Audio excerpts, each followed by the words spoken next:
Hi, hello, welcome back. இன்னைக்குள்ள வீடியோல நம்ம எதை பத்தி பார்க்க போறோம்னா ரீசன்ட்டா இன்ஸ்டாகிராம்ல ஒரு Q&A செஷன் வச்சிருந்தேன்.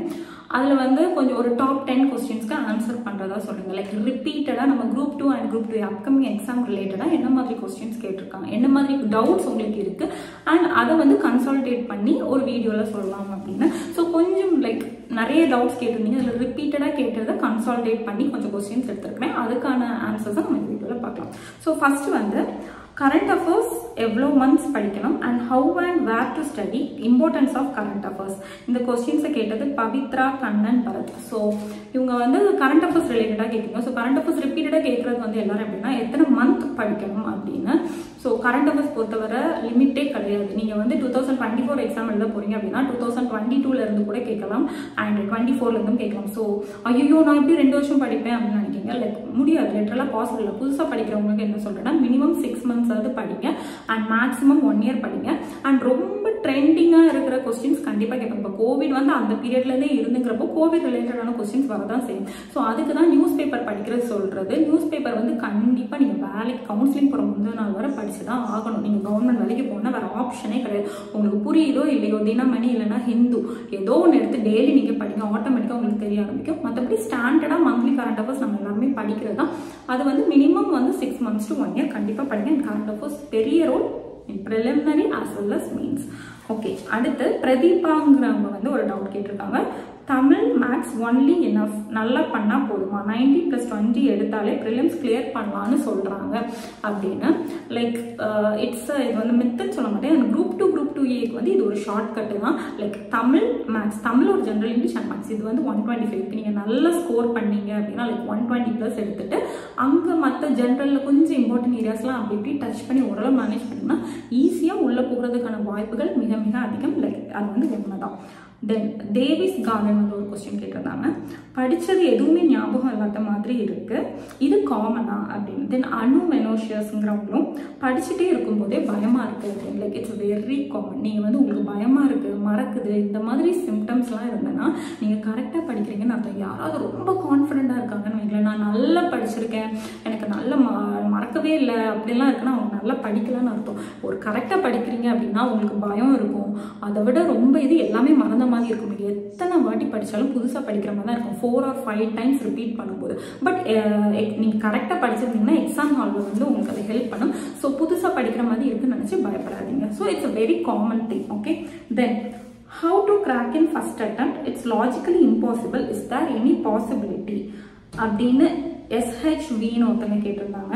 அண்ட் ப்ரிலிமினரிக்கு 2 months போதுமா அப்படின்னு சந்தியா கேட்டிருக்காங்க. ஸோ இதெல்லாம் என்னன்னா லைக் இட்ஸ் லாஜிக்கலி இம்பாசிபிள் கிடையாது. இதே இது நீங்கள் குரூப் 4 குரூப் 1 கேட்டுட்டு லாஸ்ட் மினிட் ஒரு 2 months இருக்கு, லாஜிக்கலாக இம்பாசிபிள் தானே அப்படின்னா நான் இம்பாசிபிள் தான் சொல்லுவேன். ஆனால் குரூப் 2 அண்ட் குரூப் 2A இனி உள்ள டைமை கரெக்டாக யூஸ் பண்ணாலுமே உங்களால் கிளியர் பண்ண முடியும். Because it's logically possible. ஏன்னா குரூப் 2 ஆர் குரூப் 2A ப்ரிலிமினரிங்கிறது வெறும் ஸ்க்ரீனிங் தான். ஸ்க்ரீனிங் டெஸ்ட்னா நீங்கள் ஜஸ்ட் அடுத்த லெவலுக்கு ஒன்று வரும் என்ட்ரன்ஸ் தான். என்ட்ரன்ஸ்க்கு நீங்கள் அந்த அளவுக்கு ஹைஃபையாக 200க்கு 200 தான் எடுக்கணுங்கிற கான்செப்ட் கிடையாது. ஆனால் அந்த காம்படிஷனில் கட் ஆஃப்ல நீங்கள் வரணும். அப்போ இது ஈஸி தான். ஒரு நீங்கள் ஃபர்ஸ்ட் லெவல் போகிறதுக்கு ஒரு 2 months hard work and smart work and உங்களோட மேக்ஸிமம் எஃபோர்ட்டை ஜென்யூனாக கொடுத்தீங்கன்னா ஈஸியாக உள்ள போகலாம். ஓகே, அடுத்து IMGS 2002ங்கிற ஒரு கொஸ்டின் கேட்டிருந்தாங்க. ஜிஎஸ்க்கு ஸ்கூல் புக் மட்டும் போதுமா இல்லை டிகிரி ஸ்டாண்டர்ட் புக்ஸ் ரெஃபர் பண்ணணுமா அப்படின்னு. ஸோ இது நம்ம எல்லாரும் பண்ணுற மிஸ்டேக். அந்த கொஸ்டின் பேப்பர் பார்ப்போம், என்னடா ஸ்கூல் புக் மாதிரி இல்லை, நிறைய ரொம்ப வித்தியாசமாக கேட்டிருக்காங்களே, அப்போ நான் என்ன புக் படிக்கிறது ஏன்ட்டு கேட்பாங்க. எக்ஸ்ட்ரா என்ன புக், அரிஹண்ட், லக்ஷ்மிகாந்த், அது லக்ஷ்மிகாந்த் ஜென்ரலாக உள்ளது. லைக் வேறையும் நிறைய நேம் சொல்லுவாங்க, அது படிக்கணுமா, மனோரமா இயர் புக் படிக்கணுமா, இதெல்லாம் ஜென்ரலாக உள்ளது. இதையும் தாண்டி ஹைஃபையாக டிகிரி லெவலுக்கு போயிடுவாங்க. ஆக்சுவலாக கேட்டால் டிகிரி ஸ்டாண்டர்ட் தானே, டிகிரி லெவல் படிக்கணுமா அப்படின்னு. ஸோ என்னோட இது நானும் அப்படி தான் இருப்பேன். கையில் இருக்கிறத விட்டுட்டு நம்ம அதை படிப்போம், அந்த கஷ்டமானதை படிப்போம் அப்படின்னு நினைப்போம். நம்ம என்னன்னா அந்த ரொம்ப டஃபஸ்ட் கொஸ்டின் ஒரு 10 மார்க்குக்கு ஏம் பண்ணி மீதி இருக்க 90 மார்க்ஸை விட்டுருவோம். நான் என்ன சொல்றேன், நீ 6th to 10th உன் கையில் மெட்டீரியல் இருக்கு, அது அது என்ன கொஸ்டின் கேட்டாலும் எனக்கு ஆன்சர் பண்ண முடியும் அப்படிங்கிற ஸ்டேஜில் 11th 12th போ. 11th 12th நான் வேற லெவல், அதில் என்ன கேட்டாலும் நான் ஆன்சர் பண்ணுவேங்கிறவங்க மட்டும் அவுட் சைட் சோர்ஸ் போங்க. ஃபர்ஸ்ட் கையில் இருக்க பேசிக் மெட்டீரியலை முடிச்சுட்டு அடுத்த இதை நீங்கள் கரெக்டாக பண்ணாலே மேக்ஸிமம் போர்ஷன் கவர் பண்ணிடுவீங்க. இதெல்லாம் தரவு பண்ணிட்டு நெக்ஸ்ட் ஸ்டேஜ் போங்க. அந்த ஒரு 10% ஆஃப் கொஸ்டின்ஸ்க்கு மீதி 90% 50% இழந்துடாதீங்க. இன்னொன்று என்னன்னா, நம்ம என்ன பண்ணுவோம்னா எல்லாரும் பேசிக்காக இருக்கிறத விட்டுட்டு ரொம்ப ஸ்டாண்டர்டாக படிப்போம். எக்ஸாமில் நிறைய பேர் லூஸ் பண்ண ரீசன் என்ன தெரியுமா? சிம்பிள் கொஸ்டினை விட்டுட்டு வந்துடுவாங்க. ஐயோ அங்கே போய் பார்த்தா இது ரொம்ப பேசிக்ல இது வந்து எனக்கு ஞாபகம் வரலையே அப்படின்னு நினைப்பாங்க. ஏன்னா பேசிக்ஸை விட்டுட்டு ரொம்ப ஸ்டாண்டர்டை நோக்கி வருவாங்க. நான் என்ன சொல்றேன், ஃபர்ஸ்ட் பேசிக்ஸை ஸ்ட்ராங் பண்ணுங்க. ஸ்ட்ராங் பண்ணிட்டு அடுத்த லெவல் போங்க. பேசிக்ஸை ஸ்ட்ராங் பண்ணாலே you can definitely clear. Okay, இப்போ ப்ரிலிமினரி கிளியர் பண்ணால் அதுக்கப்புறம் மெயின்ஸ்க்கு கொஞ்சம் டைம் தான் இருக்கும், கவர் பண்ண போதுமா அப்படின்னு ஒருத்தங்க கேட்டிருக்காங்க.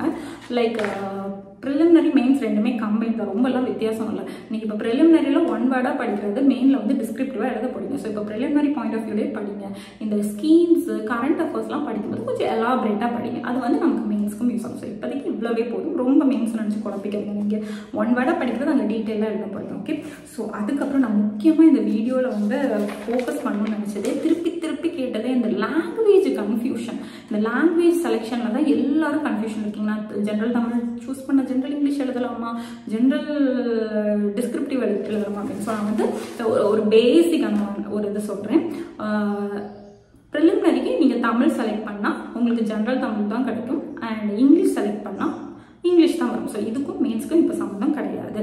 அண்ட் ஜென்ரல் சயின்ஸ் வந்து ரெண்டு லாங்குவேஜ்லேயும் இருக்கும், இங்கிலீஷ்லையும் இருக்கும், தமிழுக்கும். ஜென்ரல் தமிழ் மட்டும்தான் தமிழ் இருக்கும், அண்ட் இங்கிலீஷ் கம்ப்ளீட்டாக இங்கிலீஷில் இருக்கும். ஜென்ரல் ஸ்டடீஸ் வந்து தமிழ் அண்ட் இங்கிலீஷ் ரெண்டுத்துலேயுமே இருக்கும். ஸோ இது உங்களுக்கு டவுட் முடிஞ்சா நெக்ஸ்ட் வந்து group 2 mains and group 2A mains. ஓகேவா, இது ரெண்டுமே தனித்தனியாக தான் நடக்கும். ரெண்டும் ஒரே நாள், ஒரே காமன் ஸ்க்ரீனிங் எக்ஸாம் இருக்காது. ரெண்டுமே என்னோட அனாலிசிஸ் வந்து, ஏன்னா இனி ப்ரிலிமினரி ரிசல்ட் விட்ட பிறகு தான் மெயின்ஸ் என்ன மாதிரி ப்ராசஸ்ன்னு தெரியும். ஏன்னா இதுதான் ஃபர்ஸ்ட் டைம் இப்போ பண்ணுறாங்க, ரைட்? பட் அந்த நோட்டிஃபிகேஷன் ரீட் பண்ண வர குரூப் 2 தனியாக, குரூப் 2A மெயின்ஸ் தனியாக தான் எக்ஸாம் நடக்கும். அண்ட் ஆல்சோ இப்போ குரூப் 2 மெயின்ஸ் அப்பியர் ஆனவங்களுக்கு குரூப் 2A மெயின்ஸில் அப்பியர் ஆகிறதுக்கான வாய்ப்புகளும் இருக்குது அப்படிதான் நினைக்கிறேன். அண்ட் இது ரெண்டும் ஒரே நாள் வைப்பாங்களாங்கிறது எனக்கு டவுட்டாக இருக்குது. மேபி வைக்கலாம், ஒரே நாள் மொத்தமாக வச்சும் முடிக்கலாம். பட் ஆஸ் ஆன் டேட் எனக்கு தெரிஞ்சு ரெண்டும் தனித்தனியாக இருக்கும்.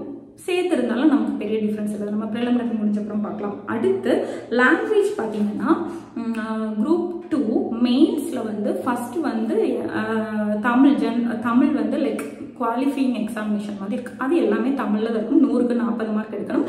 பேசிக்காக தமிழ் எழுத படிக்க தெரிஞ்சவங்களுக்கு போதும். ஸோ அதில் டவுட் இருக்காது. அடுத்து குரூப் 2 மெயின்ஸில் question paper English and Tamil ரெண்டுலேயுமே இருக்கும். ஒரு கொஸ்டின் பாவர்ட்டின்னு இங்கிலீஷில் இருந்தால் வறுமைன்னு தமிழ்லையும் இருக்கும்.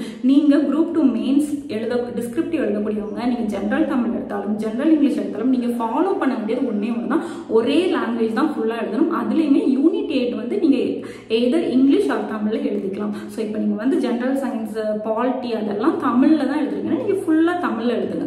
இங்கிலீஷில் எழுதுறவங்க ஃபுல்லாக இங்கிலீஷ் எழுதுங்க. இப்போ வந்து நீங்கள் ஜென்ரல் தமிழ் சூஸ் பண்ணிவிட்டு மெயின்ஸை வந்து இங்கிலீஷில் எழுதிக்கலாம். அதில் எந்த தடையும் கிடையாது. ஓகே, தென் குரூப் 2A மெயின்ஸை பொறுத்தவரை first Tamil screening exam. Okay,